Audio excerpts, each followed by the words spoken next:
नमस्कार, मी अर्चना स्वागत करते स्टिच विथ मी या आपल्या यूट्यूब चॅनलवर। आजच्या व्हिडिओमध्ये आपण प्रिन्सेस कट ब्लाउज शिवणार आहोत। अगदी अर्ध्या तासामध्ये परफेक्ट असं प्रिन्सेस कट ब्लाउज कसं शिवायचं ते आज आपण पाहूया। हे जे ब्लाउज आहे याच्या बाहीला आणि मागच्या बाजूला वर्क दिलेला आहे। बऱ्याच जणींना प्रश्न पडत असतो की जेव्हा अशा प्रकारचं वर्क असतं तेव्हा त्याची कटिंग कशी करायची, अस्तर आणि मेन फॅब्रिक कसं जोडायचं, त्यानंतर परफेक्ट पद्धतीने ब्लाउज कसं शिवायचं हे अवघड जातं। पण आजच्या व्हिडिओमध्ये अगदी सोप्या पद्धतीने आपण ते पाहणार आहोत, त्यामुळे व्हिडिओ स्किप न करता पूर्ण बघा। आणि जर व्हिडिओ आवडला तर व्हिडिओला लाईक करायला विसरू नका। प्रिन्सेस कट ब्लाउजचे कटिंग आणि स्टिचिंगचे बरेच व्हिडिओ आपल्या चॅनलवर आधीच अपलोड केलेले आहेत। प्रिन्सेस कट ब्लाउजचे जे 3 प्रकार आहेत ते वेगवेगळे 3 प्रकार सुद्धा आपण त्यामध्ये पाहिलेले आहे। त्याची पेपर कटिंग आणि स्टिचिंग सुद्धा आपण केलेली आहे। प्रिन्सेस कट ब्लाउज शिवण्याची जी माझी पद्धत आहे ती अतिशय सोपी आहे आणि या पद्धतीने जर आपण ब्लाउज शिवलं तर अगदी कमीत कमी वेळामध्ये ते पूर्ण होतं। कमीत कमी वेळामध्ये अगदी परफेक्ट फिटिंग मध्ये आपलं ब्लाउज तयार होतं। ब्लाउज शिवत असताना जेव्हा अस्तरचं मी कटिंग करत असते त्यावेळेला मागच्या भागाचं जे माप आहे ते मी डायरेक्ट अस्तरवरच टाकते आणि पुढच्या भागासाठी पेपर कटिंगचा वापर करत असते। मागच्या भागाचं माप टाकत असताना पहिले मी उंची टाकून घेतली, त्यानंतर शोल्डरचं माप टाकलं, त्यानंतर गळा रुंदी टाकली आणि मुंढा सुद्धा टाकला। मुंढ्याला या ठिकाणी मागच्या भागाचा आकार देण्यासाठी 1.5 इंचावर मार्किंग केलं आणि आकार दिला। आपण जेव्हा कोणतंही सिंपल ब्लाउज शिवत असतो त्यावेळेला मागच्या भागाचं जे माप आहे ते आपलं रेग्युलरच असतं। कटोरी ब्लाउज असू दे, प्रिन्सेस कट ब्लाउज असू दे किंवा फोरटक्स ब्लाउज असू दे, ते जर सिंपल ब्लाउज असेल तर मागच्या बाजूला याच पद्धतीने आपण माप टाकत असतो। पण तुमच्या ब्लाउजचा गळा जर डीप असेल आणि तो उतरत असेल किंवा बोटनेकचं ब्लाउज असेल तर मात्र मागच्या भागाचं जे माप आहे ते आपल्याला वेगळं टाकावं लागतं। मागच्या भागाचं मार्किंग झाल्यानंतर पुढच्या भागाचं मार्किंग मला करायचं आहे, त्यासाठी इथे मी पेपर कटिंग वापरते। प्रिन्सेस कटचा जो आपण शेप दिलेला असतो तो आकार मी या ठिकाणी कापलेला नाहीये। हा जो भाग आहे तो मी तसाच अखंड ठेवलेला आहे। आणि अजून महत्त्वाची एक गोष्ट म्हणजे हे जे पेपर कटिंग आहे ते मी अगदी 4 ते 5 साईजसाठी वापरू शकते। म्हणजे 34 साईजचं जरी ब्लाउज असेल, 36 साईजचं असेल, 38 साईजचं असेल तरी सुद्धा या एका पेपर कटिंगचा वापर करून मी पुढच्या भागाचं माप टाकत असते। पुढच्या भागाचं 34 साईजचं पेपर कटिंग वापरून 36 साईजचं ब्लाउजचं कटिंग कसं करायचं ते एका व्हिडिओमध्ये मी सांगितलेलं आहे। पुढच्या भागाचं हे मार्किंग पाहून तुम्हाला जर काही प्रश्न पडत असतील तर पुढे तुम्ही हा व्हिडिओ नक्कीच बघा, कारण अशा पद्धतीने फॅब्रिक कटिंग करून आपण अगदी कमीत कमी वेळामध्ये प्रिन्सेस कट ब्लाउज शिवणार आहोत। या ठिकाणी हा जो उरलेला भाग आहे त्या ठिकाणी आपण बाहीचं कटिंग करणार आहोत। मागच्या भागाचं आणि पुढच्या भागाचं आपण जे मार्किंग केलेलं आहे ते मी या ठिकाणी कटिंग करून घेते। आपण आज जे ब्लाउज शिवणार आहोत त्याच्या मागच्या भागावर आणि बाहीवर वर्क दिलेला आहे। जेव्हा एखाद्या ब्लाउजवर एम्ब्रॉयडरी किंवा वर्क केलेलं असतं त्यावेळेला त्या वर्क प्रमाणे आपल्याला ब्लाउजची कटिंग सुद्धा करावी लागते आणि स्टिचिंग सुद्धा करावी लागते। ते कसं करायचं ते तर आपण डिटेलमध्ये बघणारच आहोत, पण यापूर्वी 1-2 व्हिडिओमध्ये मला काही जणांनी कमेंट केलं होतं की ब्लाउजला जे तुम्ही ओव्हरलॉक केलेलं आहे ते तुम्ही कधी करता। तर ब्लाउजला कोणकोणत्या भागाला ओव्हरलॉक करतात आणि कधी करतात ते सुद्धा आज आपण आजच्या व्हिडिओमध्ये पाहणार आहोत। त्याचप्रमाणे ब्लाउज कमीत कमी वेळामध्ये शिवण्यासाठी काही टिप्स आणि ट्रिक्स सुद्धा तुम्हाला मी सांगणार आहे। सर्वात पहिले आपण अस्तरचं कटिंग करून घेतलंय। मागचा भाग आणि पुढचा जो भाग आहे तो आपण या ठिकाणी कट केलाय। आता उरलेलं जे कापड आहे या ठिकाणी आपण बाही कट करणार आहोत। बाहीचं कटिंग करण्यासाठी मला जेवढ्या रुंदीची घडी हवी आहे तेवढी घडी मी या ठिकाणी केलेली आहे आणि ज्या ठिकाणी कापड कमी पडते त्या ठिकाणी कापडाचा जॉईंट आपण देणार आहोत। बंद बाजूने बाहीची उंची टाकली, त्यानंतर जी ओपन बाजू आहे त्या ठिकाणी बाहीची उंची टाकून वरच्या बाजूला 2.5 इंचावर मार्किंग केलं। त्यानंतर बाहीची जी रुंदी आहे त्या ठिकाणी 1.5 इंचापासून बाहीला आकार द्यायला सुरुवात केली। त्या ठिकाणापासूनच बाहीचा जो पुढचा आकार आहे तो सुद्धा दिला। या ठिकाणी अशा पद्धतीने कापडाचा जॉईंट आपण बाहीला देणार आहोत।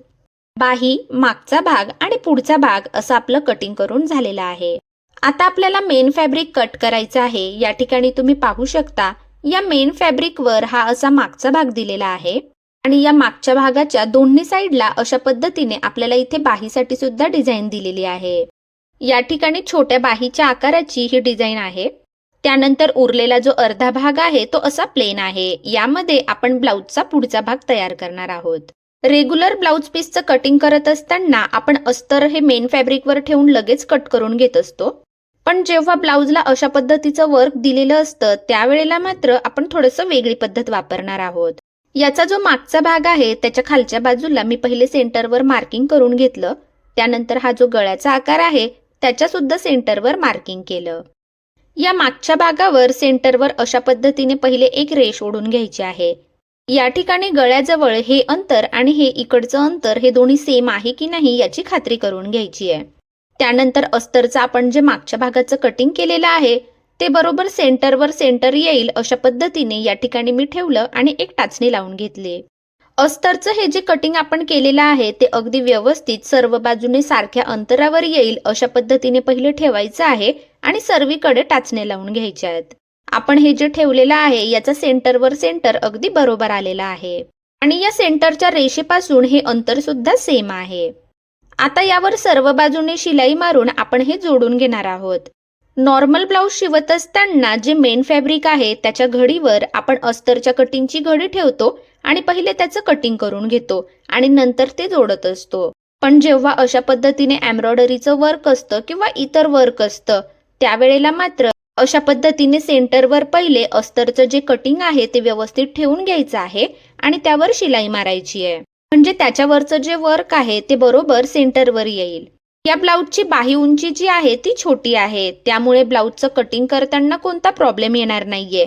पण तुमच्या बाहीची जी उंची आहे ती जर जास्त असेल तर पहिले असा हा मागचा भाग जोडून घ्यायचा आहे, बाही सुद्धा जोडून घ्यायची आहे आणि बाहीचं अंतर परफेक्ट घेऊन मागच्या भागाला थोडंसं मेन फॅब्रिक कमी जरी पडलं तरी सुद्धा त्या ठिकाणी आपण जॉईंट देऊ शकतो. कापडाचा जो जॉईंट आहे तो फिटिंग मध्ये कव्हर होऊन जातो. आता आपल्याला बाही जोडायची आहे. त्यासाठी बाहीचा जो सेंटर आहे त्या ठिकाणी मी मार्किंग करून घेते.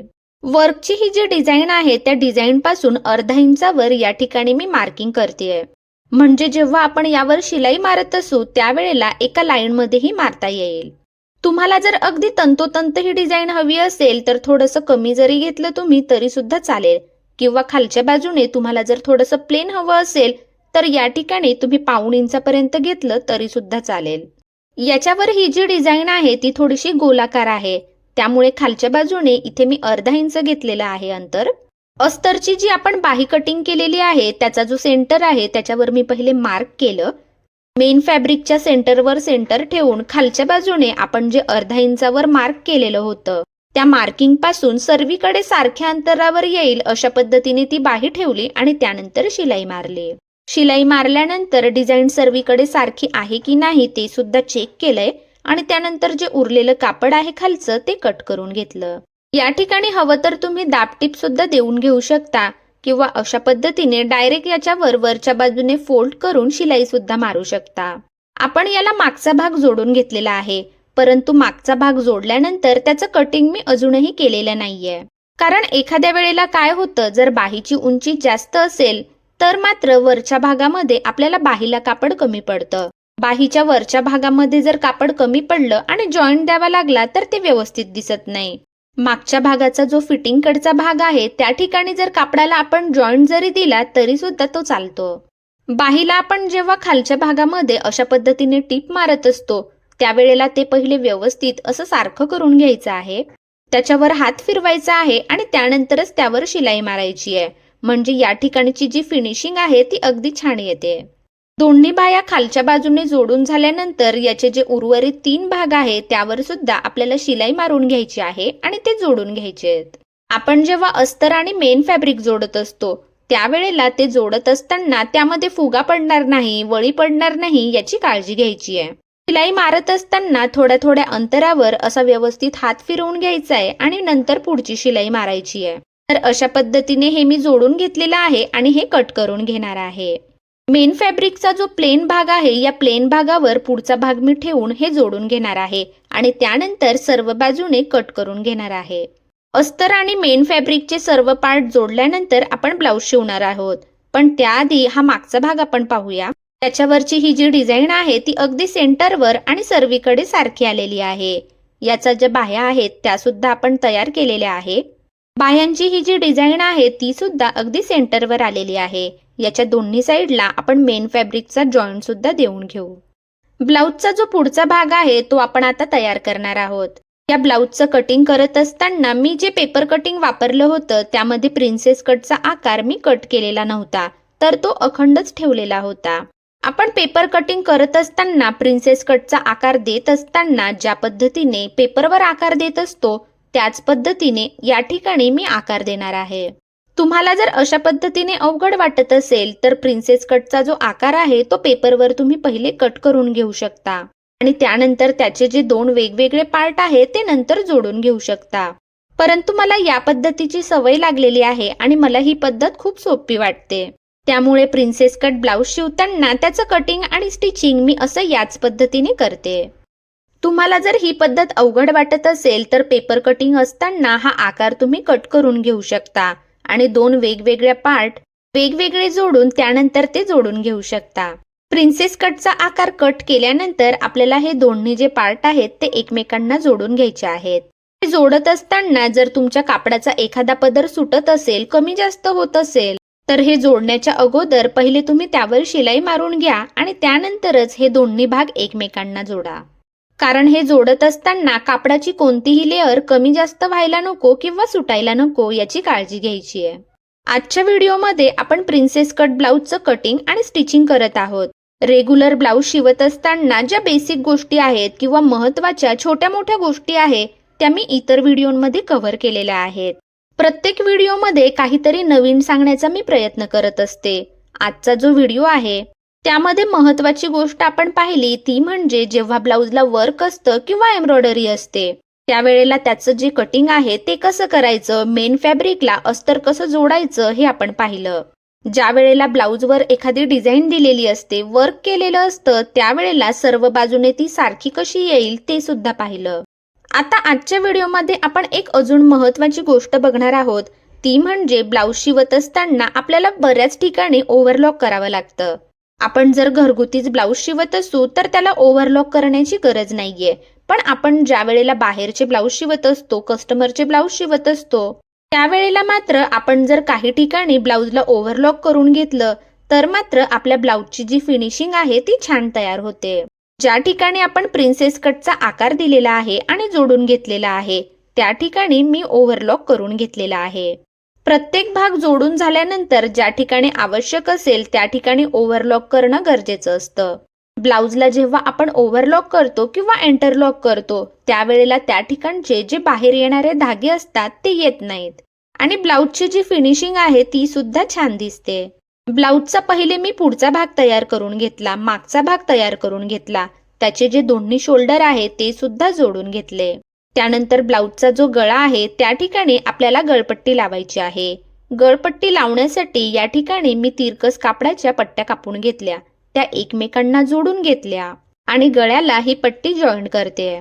ब्लाऊजचा जो पुढचा भाग आहे तो मी कसा तयार केला, मागचा भाग आहे तो मी कसा तयार केला, या सर्व गोष्टी एकाच व्हिडिओमध्ये दाखवणं शक्य नाहीये, नाहीतर हा व्हिडिओ खूप मोठा होतो.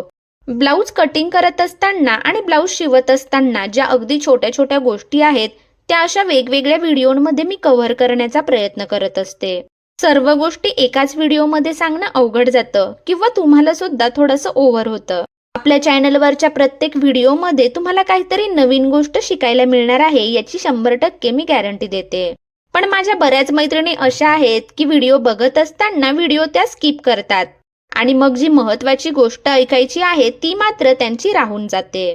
त्यामुळे तुम्हाला मी एकच रिक्वेस्ट करेल की जेव्हाही तुम्ही व्हिडिओ बघत असता त्यावेळेला तो व्हिडिओ पूर्ण बघा, म्हणजे ज्या छोट्या पण खूप महत्त्वाच्या अशा गोष्टी आहेत त्या तुमच्यापर्यंत पोहोचतील. ब्लाऊजचा पुढचा भाग तयार करत असताना सुद्धा खूप छोट्या मोठ्या गोष्टी आहेत. त्याचप्रमाणे गळा तयार करत असताना सुद्धा खूप महत्त्वाची काळजी आपल्याला घ्यायची असते. आणि सर्वात महत्त्वाचं म्हणजे आपण जेव्हा ब्लाऊजची फिटिंग करत असतो त्यावेळेला ती परफेक्ट फिटिंग करणं सुद्धा खूप महत्त्वाचं आहे. ब्लाऊजचा गळा तयार करून झाल्यानंतर या ठिकाणी मी बाह्या सुद्धा जोडून घेतलेल्या आहेत आणि त्यानंतर ब्लाऊजची जी फायनल फिटिंग आहे ती फिटिंग करते. ब्लाऊजची फिटिंग करत असताना दोन्ही बाजूने आपली सारख्या अंतरावर आणि व्यवस्थित फिटिंग आली पाहिजे. ब्लाऊजचं जे शिलाई मार्जिन आहे ते दोन्ही बाजूने सारखं आलं पाहिजे.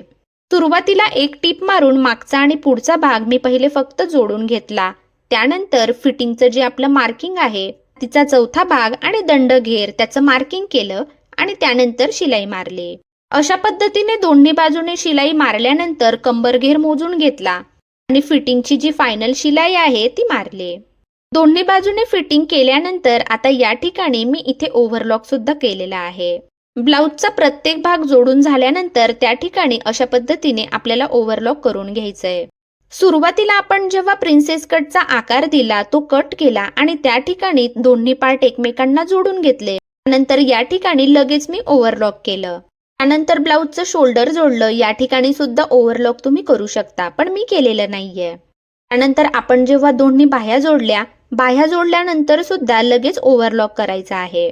नंतर फायनल फिटिंग झाल्यानंतर या ठिकाणी सुद्धा ओव्हरलॉक केलंय. तर अशा पद्धतीने हे जे प्रिन्सेस कट ब्लाउज आहे ते अतिशय सोप्या पद्धतीने आणि कमीत कमी वेळामध्ये आपण शिवलेलं आहे.